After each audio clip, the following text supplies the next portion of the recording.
Assalomu alaykum. Bugungi darsimizda biz transformatorlar haqida gaplashamiz. Transformatorlar deb o'zgaruvchan kuchlanishni bir qiymatdan boshqa qiymatga quvvatini va chastotasini o'zgartirmagan holda o'zgartirib beradigan elektrostatik apparatga aytiladi. Transformatorlar quyidagi turlarga bo'linadi: kuch transformatorlari, o'lchov transformatorlari va maxsus transformatorlar. Bugungi darsimizda biz kuch transformatorlari haqida gaplashamiz. Kuch transformatorlari asosan kuchlanishni pasaytirish yoki kuchaytirish uchun ishlatiladigan transformatorlar kuch transformatorlari deyiladi. Kuch transformatorlari sanoat korxonalarida, elektronikada va elektr energiya ishlab chiqaruvchi stansiyalarda keng qo'llaniladi. Transformatorlarda asosan quvvat o'zgarmas bo'ladi va to'la quvvatda quvvatlari beriladi. Transformatorlarning asosiy koeffitsentlaridan biri bu transformatsiya koeffitsiyenti hisoblanadi. Transformatsiya koeffitsiyenti orqali biz transformatorimizni kuchaytiruvchi yoki pasaytiruvchiligini topishimiz mumkin. Koeffitsient transformatsiya quyidagiga teng bo'ladi. Ya'ni transformatorimizning birlamchi chulg'amiga kiruvchi kuchlanishni ikkilamchi chulg'amidan chiquvchi kuchlanishga nisbati bizda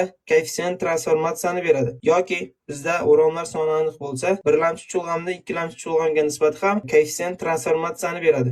Bunda kamiz birdan katta bo'lsa, demak bu pasaytiruvchi transformator hisoblanadi. Ya'ni kiruvchi kuchlanishimiz chiquvchi kuchlanishimizdan past bo'ladi va nisbat birdan katta bo'ladi. Koeffitsient transformatsiyamiz birdan kichkina bo'lsa, bu pasaytiruvchi transformator deyiladi. Ya'ni kiruvchi kuchlanish chiquvchi kuchlanishdan past bo'ladi. Tabiiyki, nisbat ham birdan kichkina son chiqadi. Transformatorlar asosan elektronikada keng qo'llaniladi. Bunda bizga kerakli bo'lgan kuchlanishni pasaytirish uchun ishlatiladi. Transformatorlarimizda asosan bitta kirish, bitta chiqish bo'lishi mumkin. Maxsus transformatorlarda esa biroz boshqacharoq bo'ladi. Keyingi darslarimizda har bitta, ya'ni o'lchov transformatorlari va maxsus transformatorlar haqida darslarimizni davom etkazamiz.